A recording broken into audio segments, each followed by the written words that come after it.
Hello, everyone. My name is Paula Flory, and I am the Executive Director of Beyond Pink.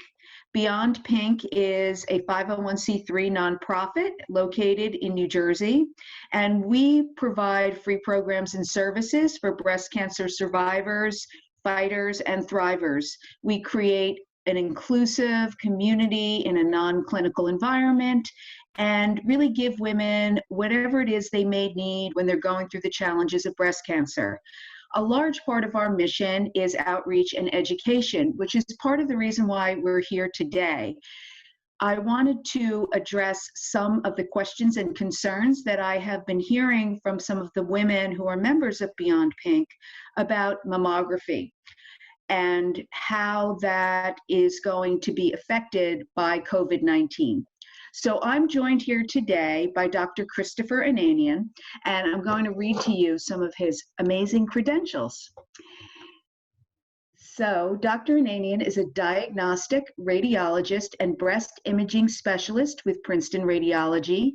He's a member of several medical societies and professional organizations, including the Radiology Society of North America, American College of Radiology, and the American Medical Association. He also serves as co-chair on the executive committee for breast imaging for the Radiological Society of New Jersey. Princeton Radiology has been a huge supporter of the breast cancer community, many different nonprofits and organizations throughout New Jersey. Throughout my career and throughout my breast cancer journey, I was diagnosed with a stage 3 breast cancer in 2011, and I can attest to the fact that Princeton Radiology is always right there to support women who are being diagnosed with breast cancer and educating women along with nonprofits about how to reduce your risk of breast cancer, which brings us to the reason why we're here today, some of the questions about mammography in the time of COVID-19. So some very basic questions that were addressed and asked of me. One is the most basic: why is mammography considered the gold standard for diagnosing breast cancer, Dr. Ananian?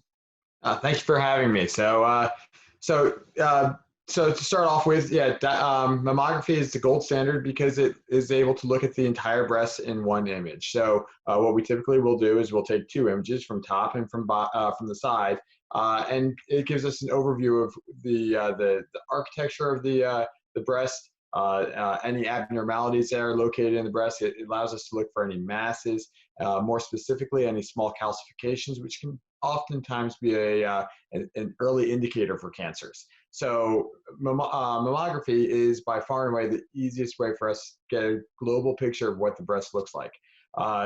There are other steps that other modalities that we're able to use, like ultrasound and MRI, but those are usually used after we do the mammographic image to sort of evaluate things more, to characterize lesions that we see based on the mammographic images. Great. And can you explain the difference between a screening mammography and a diagnostic? So screening mammographies are typically a total of 4 images on either side, one from the top, one from the side, and it gives us just a global picture of what the breast looks like. If there are any abnormalities, or if we're trying to evaluate something more thoroughly, that's when we do a diagnostic study. And those studies are usually a couple more images. We can either do magnification views, where we're looking at something that potentially could be very, very small, like microcalcifications. And for that, we would use a magnified view. Sometimes we may end up doing rolled views, where we'll shear the breast off to the side just to try and see how lesions might be moving, whether they are really there. And then 3D mammograms, of course, make things a lot easier, because we don't have to use some of those shearing views or lateral views, because we're able to actually localize where things are in the breast based on the 3D imaging. Are all diagnostic mammograms 3D? Not all of them. Magnification views are typically not 3D images. But we typically will do 3D images if we are looking to characterize a location, or characterize a lesion, find out where it is located in the breast. And that will guide us on the future studies that we do, mainly including ultrasound. Great. So another question that we had was from a woman who had a lumpectomy, and she obviously needs to continue to get mammograms every year. And she wanted to know, is she getting a screening mammogram or is she getting a diagnostic mammogram, and how would she know? So typically for the first 3 years after a lumpectomy, we will typically do a diagnostic study, mainly because those first 3 years are the areas where we are most concerned about any recurrence of disease. So specifically, if there's a lumpectomy for, say, microcalcifications, we will follow up for 3 years with a diagnostic study and possibly with magnification views, trying to look to see if there's any small calcifications that may have still be found outside of the lumpectomy site that need to be evaluated more. And so that's typically why we will follow these for 3 years with a diagnostic study. The diagnostic study usually, as opposed to the screening mammogram where the patient will go in, have the study, and then go home, and then later on they'll get a phone call whether it's everything looks okay. The diagnostic study, the doctor will sit there, look at it while the patient is still in the office, and be able to evaluate if there's any changes in the breast, and typically will give you an immediate response as to everything looks fine, it looks good, we'll see you in 6 months. And typically after a lumpectomy, that's exactly what people need. They need, the patients need that reassurance that everything looks fine, we'll see you again in 6 months. Absolutely. That reassurance means everything to someone who has either been diagnosed with breast cancer or who knows that they have something suspicious going on. So we appreciate that very much. So here are some questions specifically related to the current pandemic. How have your office procedures changed since early March? So this is by far unprecedented times. And Princeton Radiology is an essential business, so we're still open and we're taking care of patients at this time. And specifically right now, a lot of patients, a lot of hospitals are overwhelmed with COVID patients. So our outpatient imaging centers are used for more of the urgent medical needs that patients might have. So our mission has always been to provide high quality imaging in a clean and convenient environment. And right now we're strictly adhering to the guidelines of the CDC, the New Jersey Department of Health, and OSHA in order to minimize the risk during this pandemic. And so we're trying to balance, we're trying to make sure that we take care of the health and the safety of both the patients, our technologists, and the community. And we're doing everything we can to try and minimize the health risks associated with that right now. So for our offices, what we're doing is we started off with enhanced cleaning procedures. All of our equipment is being cleaned both before and after every exam to minimize any potential contamination that might be present. For our studies, we're trying to minimize the amount of wait time that patients have in the waiting room in order to prevent any cross-contamination or any potential risk to other people in the room. So we're trying to bring patients in as quickly as possible and not let them stay in the waiting room too long. We're at this time screening studies for all patients are not being performed in our offices because these are considered non-emergent studies, and that's what the American College of Radiology and the Society of Breast Imaging is recommending right now, is that we hold off on all non-emergent studies for the current time. That being said, diagnostic studies we still are performing. So that specifically are for people who are concerned, might feel a change in the breast, might feel a lump. And for those studies, we definitely are still performing diagnostic mammograms, diagnostic workup with ultrasound, diagnostic MRIs, trying to evaluate for specific concerns. As far as screening studies go for the time being, we are scheduling starting on May 3rd for screening studies in the anticipation that we'll be able to start performing more routine screening studies with all of these enhanced cleaning procedures still in place.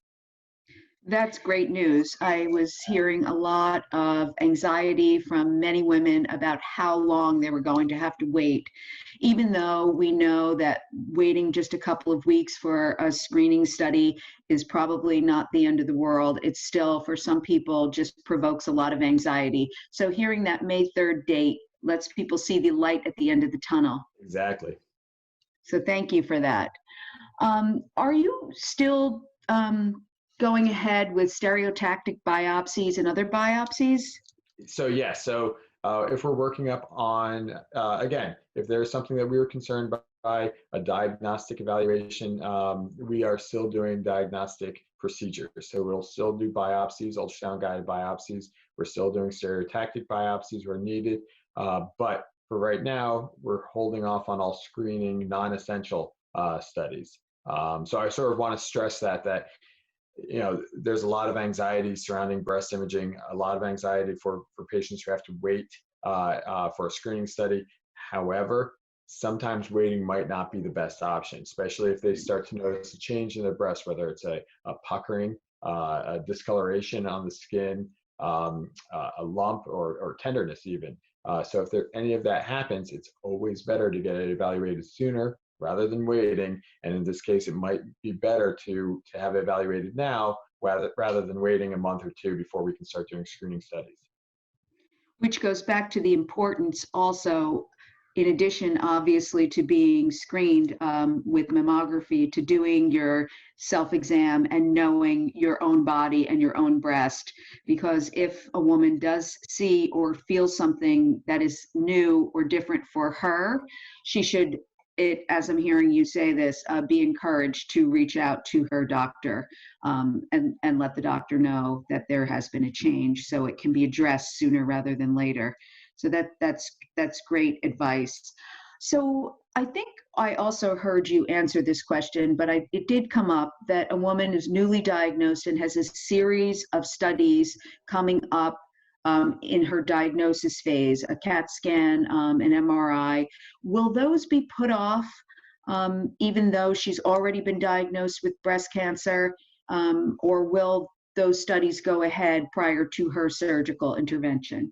So those are not considered non-emergent studies. Those are considered an emergent study, and that's where we are considered the essential. That's why we are essential for this community, and that's why we're open. Is because for those patients, we want to make sure that they can still receive the adequate level of care that they need. So before they come in our offices, one of the other screening procedures that we do for the offices, that we will ask them if they have any symptoms of COVID, whether they're having fevers or if they're experiencing any change in taste or smell. All of those are associated with the COVID infection. And if they are, then those studies will get pushed over to a hospital setting. However, if they are able to, then yes, we will still do the workup for CTs, MRIs, ultrasounds, in order to fully work up a patient with breast cancer. That's great news. And in all honesty, if someone is presenting with some sort of symptom like fever or bad cold or flu-like symptoms, they really shouldn't be going anywhere anyway. So none of that has really changed all that much. Was there anything else that you wanted to add today? Mainly, I wanted to just pick up on a point that you had mentioned also, which is that I always tell all my patients that you are the best advocate for your own breast health. So that's why breast self-exams are very, very important. If you ever notice any change in your breast health, it's always important to get it evaluated sooner than later. Discuss it with your doctor, discuss the risks, especially in this setting. Discuss the risk of possible exposure to COVID versus the benefits of getting these things, getting any changes evaluated. And in this case, a diagnostic workup might be necessary. That's great to hear. And I am really looking forward to continuing to work together, Beyond Pink and Princeton Radiology, to educate women about how to protect themselves, how to reduce their risk of breast cancer, not only with screening and self-exam, but with some simple lifestyle modifications that we can do. And what a great time to implement some of those modifications when some of us are unfortunately laid off or working from home. We have more time to exercise and focus on eating well. So those are definitely some of the things that we talk about at Beyond Pink in terms of trying to reduce your risk. So I very, very much appreciate you taking the time to do this with us today. And as I said, look forward to a long partnership between Beyond Pink and Princeton Radiology. And to anyone watching, please feel free to reach out to either one of us if you have any questions or concerns. Absolutely. It was my pleasure. Thank you very much. Thank you. Have a great day.